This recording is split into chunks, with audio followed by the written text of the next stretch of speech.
Good morning and welcome to our stories. Our guest this morning is Fred Spannaus, and Fred's story involves his coming to Decatur and his beginning in his early 20s and some of the adventures that he had once he came here. Fred had previously lived in Seattle and in the Chicago area, so I'm sure Decatur was a bit of a change of pace compared to those. So why don't you tell us a little bit about your coming to Decatur and what that involved for you? Okay, so after I graduated from college, I taught sixth grade 1 year in Palos Heights School District, south of Chicago. I got fired. Dick and I just talked about that. That was 1970. The Vietnam War was raging. I had decided at that point that I was, in fact, a conscientious objector and needed to make that a reality. I also had a low lottery number, so I was forced to do that. I wasn't. If I had a 325, I wouldn't even worry about it because I wouldn't be drafted. So I had some friends, two college classmates, one of whom still lives here, Jerry Pelz, a lot of people know him, who had come to Decatur to work with St. John's Lutheran Church, which at that time was located in the near northeast part of town, in a program kind of similar to a Vista volunteer program, only operated by the Lutheran Church. So I knew those two and nobody else, but they were doing community work in the Torrance Park neighborhood, and they said, how would you like to come down here? We don't really have any money to pay you, but would you want to come down here and do some organizing in this neighborhood? And I said, sure. And it turned out that qualified for alternative service because I was voluntarily and mandatorily poor. The people in the neighborhood actually passed the hat, and my salary was $150 a month. So that brought me here. So I came down to do community organizing in the Torrance Park neighborhood of Decatur. But other than your two friends, you didn't know anybody here. That's correct. Yeah. But you made some friends. I did. Yeah. And so how did that come about? Well, I guess I wanted to talk about the Dreschel family because they became my family here. Sure.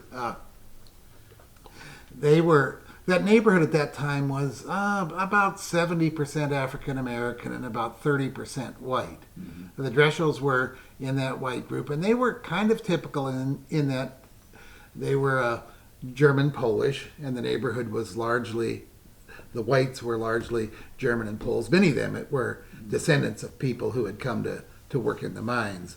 They, however, operated the grocery store, and there were two couples. Frank and Pat, and then Bud and Dorothy. Frank and Dorothy were brother and sister. They were co-owners of a grocery store, Dreschel's Good Food Market, on the corner of that would be East Orchard and North Charles Street. And these people became fairly instrumental in your life. They did. Yeah. They did. I can give I guess a few examples, but they really became my Decatur family. At that time, my parents were in Chicago, and they sort of adopted me. I mean, they gave me a Saturday job at the food market, so I was delivering groceries, mm-hmm. And so I got $10 a week, sometimes some tips on that, and when you're making $150 a month, another $40 or $50 a month is a pretty good size raise. That's a big deal. Yeah. That's a big deal. Yeah. They were the kind of folks who, if you needed something, they would be there. Bud actually didn't work in the store. He was a union carpenter. And so if I didn't know anything about laying linoleum or hanging wallpaper or fixing up old houses, call him on a Saturday morning, he'd be there. I kind of mentioned I didn't have a lot of money. One time, I had a terribly bad car, and it broke down. It wasn't beyond fixing, and I needed a car to get around for my job. One Friday afternoon, he pulls out his wallet, unfolds his paycheck, signs it, and gives it to me and says, "Go get yourself a car." I remember them as being, not formally educated. I think maybe one of them had been inside a college classroom, but being very smart and curious people. I talked about their generosity. I'd also talk about they were just curious about everything. They wanted to know stuff. They were always asking everybody questions so that they could just learn on their own. So this began in your early 20s, and then how long did your relationship with them last?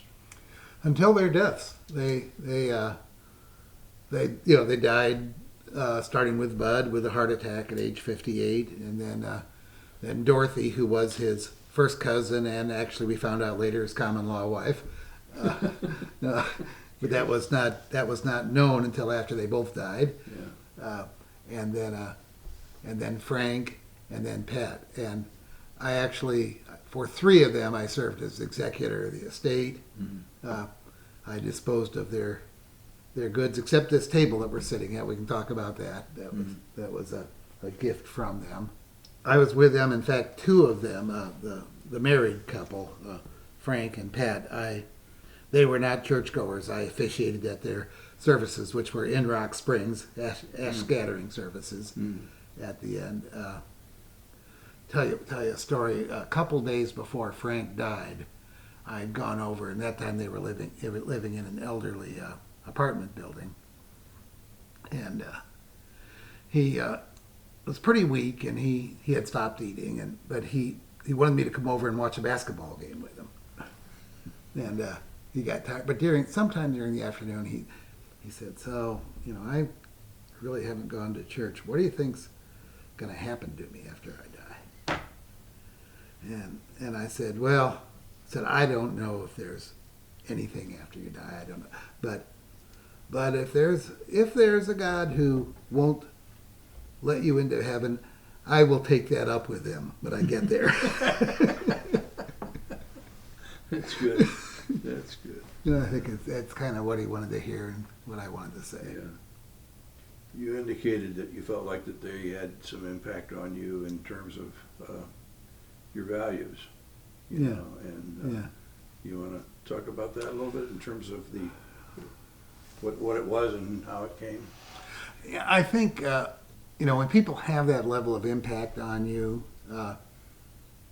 you think about them throughout your life. Sure. And so when somebody asks me for a quick favor, can you come help now? Mm-hmm. I think in a way I'm thinking, okay, I'm paying the Dreschels back for them coming over on countless Saturday mornings and right. Helping me out. Sure. So tell us about the table. Okay, so this table is almost a daily reminder of my relationship with the Dreschels. When Frank and Pat, the married couple, were disposing of their possessions and moving from their house into an elderly high-rise, they said, "Fred, we want you to have the poker table in the basement." And I said, "Well, that's nice." And it was this table, only it was painted green, so I had no idea what it was underneath the paint. And I took it to a wood shop, and he stripped it, and he said, "Well, this is beautiful wood. This is quarter sawn oak." He said, "The only thing is, and you won't see it now, but," he said, "around the edges, there's a lot of cigarette burns, and there's a lot of cuts, like somebody was hitting it with a knife." And the story is that for most of its life, this table lived in a place called Uncle Gus's Tavern. That was on the first floor of a flop house hotel at the corner of El Dorado and Jasper. And when the Uncle Gus's was demolished, it was kind of in that same neighborhood. The Dreschels got the table. The wood shop then cut off a half inch all the way around the edge of the table to get rid of all the scars. And I kind of wish they hadn't. I kind of wish it still had those scars from its lifetime. But it was that's where it began its existence. But now it sits here, and it's Yeah. one of the things I love. I mean, Sure, it's just that sure. it's there, and it's history, and it's a reminder of them. Yeah. It's wonderful when young adults can have somebody who's a mentor, a friend, a confidant, who's not related to them. Right. You don't carry all that baggage of parent-child thing. Yeah. And I hope my children. Well, I know my daughter has people like that in her life. My Yeah. sons, I don't know, but my daughter, I know, has that relationship with several people, several women, and I think it's a real blessing. It's a real advantage to have that when you're a young adult, because you really are still pretty stupid in your 20s. Yeah. Yeah. and I you mean, need- I'm still stupid, but I was even stupider then, believe it or not. Yeah. I think at that age you need somebody who can who knows you enough to be able to give you some good, straight, honest feedback, but isn't your parent, so that you'll listen to them. I'll tell you, You one afternoon, Saturday afternoon, Bud Rudy was building a shed in his backyard, and he asked me to come and help. I didn't know, Yeah. anything I learned in carpentry, I just learned from kind of watching him and helping him. But I was bringing the boards over, and lining things up. And a neighbor walked by, and he said, "Bud, I didn't know you had a son. Who is that?" And Bud said, "Well, he's not my son, but I'd be very proud if he was." And that Wow. stuck with- Wow, that must have made you feel really good. yeah. So, well, thanks so much for Okay. sharing that. It's a great story and one that we'll cherish. Okay. Hey, thanks for asking. Thanks for giving me this opportunity. Yeah.